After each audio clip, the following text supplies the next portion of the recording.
All right, so chapter 13, Special Circumstances.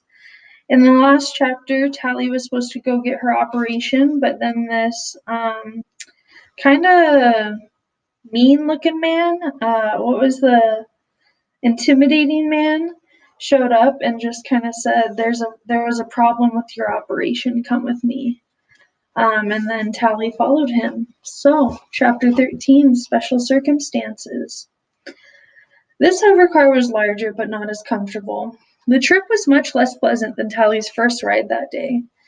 The strange-looking man flew with an aggressive impatience, dropping like a rock to cut between flight lanes, banking as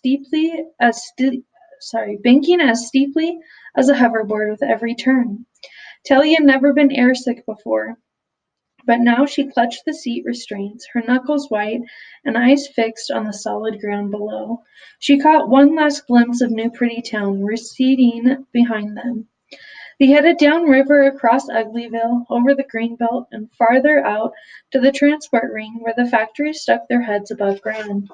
Besides a huge misshapen hill, the car descended into a complex of rectangular buildings as squat as ugly dorms and painted the color of dried grass. They landed with a painful bump, and the man led her into one of the buildings, and down into a murk of yellow-brown hallways Tally had never seen, and down into the murk of a yellow-brown hallways. Tally had never seen so much space painted in such protrude colors, as if the building were designed to make its occupants vaguely nauseated. There were more people like the man. They were all dressed in formals, raw silks, and black and gray, and their faces had some cold, hawkish look. Both the men and women were taller than pretty standard, and more powerfully built, their eyes as pale as an Uglies. There were a few normal people as well, but they faded into insignificance next to the predatory forms moving gracefully through the halls. Tally wondered if this was some place where people were taken when their operations went wrong. When beauty turned cruel.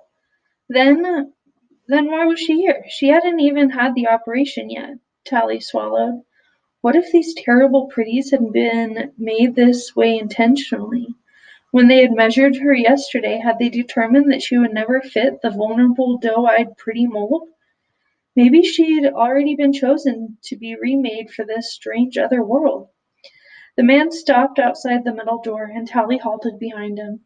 She felt like a little Lee again, jerked along by a minder on an invisible string. All her ugly senior's confidence had evaporated the moment she'd seen him back at the hospital. 4 years of tricks and independence gone. The door flashed her eyes and opened, and he pointed for her to go in. Tally realized he hadn't said a word since collecting her at the hospital. She took a deep breath, which made the paralyzed muscles in her chest flinch with pain, and managed to croak, say please. Inside was his answer. Tally smiled silently, declaring a small victory that she had made him speak, but she did as she was told. I'm Dr. Cable, Tally Youngblood. Dr. Cable smiled. Oh, I know who you are. The woman was a cruel pretty. Her nose was alkaline, her teeth sharp,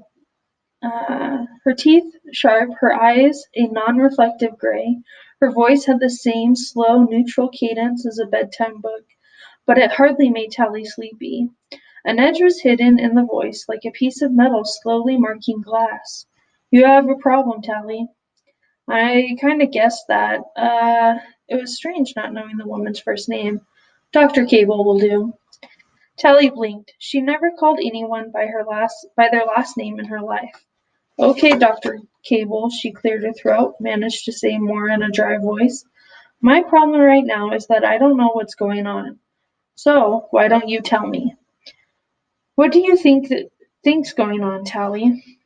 Tally closed her eyes, taking a rest from the sharp angles of the woman's face. Well, that bungee jacket was a spare, and we did put it back on the recharge pile. This isn't some ugly trick. She sighed and opened her eyes. No, I didn't think so. This is about a friend of yours. Someone missing. Of course, disappearing streak had gone too far, leaving Tally to explain. I don't know where she is. Dr. Cable smiled. Only your top teeth showed when she did. But you do know something. Who are you anyway? Tally blurted. Where am I? I am Dr. Cable, the woman said, and this is special circumstances. First, Dr. Cable asked her a lot of questions. You didn't know Shay long, did you? No, just this summer. We were in different dorms. And you didn't know any of her friends? No, they were all older than her. They'd already turned. Like your friend Paris? Tally swallowed. How much did this woman know about her? Yeah, like Paris and me. But Shay's friend didn't wind up pretty, did they? Tally took a slow breath, remembering her promise to Shay. She didn't want to lie, though Dr. Cable would know if she did. Tally was sure she was in enough trouble already. Why wouldn't they? Did she tell you about her friends? We didn't talk about stuff like that. We just hung out because it hurt to be alone. We were just into playing tricks. Did you know she'd been in a gang? Tally looked up into Dr. Cable's eyes. They were almost as big as a normal pretty's, but they angled upward like a wolf's. A gang? How do you mean? Tally, did you and Shay ever go to the Rusty Ruins? Everyone does. But did you ever sneak out into the ruins? Yeah, a lot of people do. Did you ever meet anyone there? Tally bit her lip. What special circumstances? Tally, the edge of her voice was suddenly sharp as a razor blade. If you tell me what special circumstances is, I'll answer you. Dr. Cable sat back. She folded her hands and nodded. This city is a paradise, Tally. It feeds you, educates you, keeps you safe, and it makes you pretty. Tally couldn't help looking up hopefully at this. And our city can stand a great deal of freedom, Tally. It gives youngsters room to play tricks, to develop their creativity and independence, but occasionally bad things come from outside the city. Dr. Cable narrowed her eyes, her face becoming even more like a predator's. We exist in equilibrium with our environment.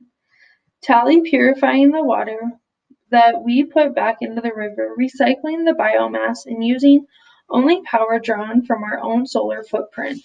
But sometimes we can't purify what we take in from outside. Sometimes there are threats from the environment that must be faced. She smiled. Sometimes there are special circumstances. So you guys are like minders, but for the whole city? Dr. Cable nodded. Other cities sometimes pose a challenge, and sometimes those few people who live outside the city can make trouble. Tally's eyes widened.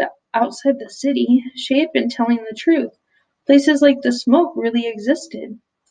It's your turn to answer my question, Tally. Did you ever meet anyone in the ruins? Someone not from the city, not from any city. Tally grinned. No, I never did. Dr. Cable frowned, her eyes darting downward for a second, checking something. When they returned to Tally, he had grown even colder. Tally smiled again, certain now that Dr. Cable knew when she was telling the truth. The room must be reading her heartbeat, her sweat, her pupil dilation, but Tally couldn't tell what she didn't know. The razor blade slid back into the woman's voice. Don't play games with me, Tally. Your friend Shay will never thank you for it, because you'll never see her again. The thrill of her small victory disappeared, and Tally felt her smile fade. 6 of her friends disappeared, Tally, all at once. None of them has ever been found. Another 2, who were meant to join them, chose not to throw their lives away. However, and we discovered a little bit about what happened to the others. They didn't run away on their own. They were tempted by someone from outside, someone who wanted to steal our cleverest little uglies. We realized that this was a special circumstance. One word sent ice down Tally's spine. Had Shay really been stolen? What did Shay or an ugly really know about the smoke? We've been watching Shay since then.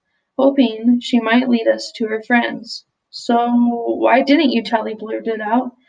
Stop her. Because of you, Tally. Me? Dr. Cable's voice softened. We thought she had made a friend, a reason to stay here in the city. We thought she'd be okay. Tally could only close her eyes and shake her head. But then she disappeared, Dr. Cable continued. She turned out to be trickier than her friends. You taught her well. I did, Tally cried. I don't know any more tricks than most uglies. You underestimate yourself, Dr. Cable said. Tally turned away from the vulpine eyes, shut out the razor blade voice. This was not her fault. She had not decided to stay here in the city after all. She wanted to become pretty. She'd even tried to convince Shay, but failed. It's not my fault. Help us, Tally. Help you what?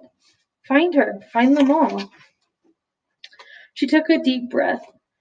What if they don't want to be found? What if they do? What if they were lied to?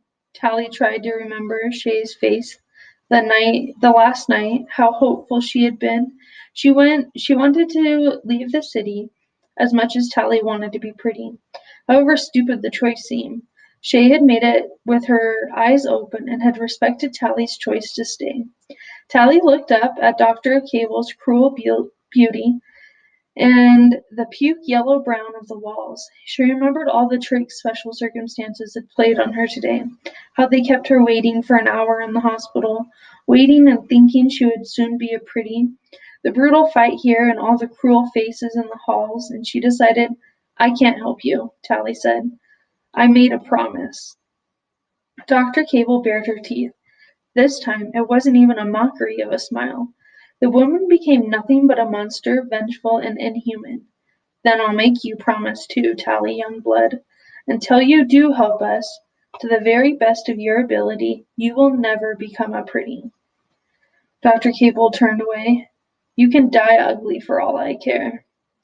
The door opened. The scary man was outside where he'd been waiting all along. Hoo-hoo-hoo! Okay, so that was kind of an intense chapter. What did you guys think?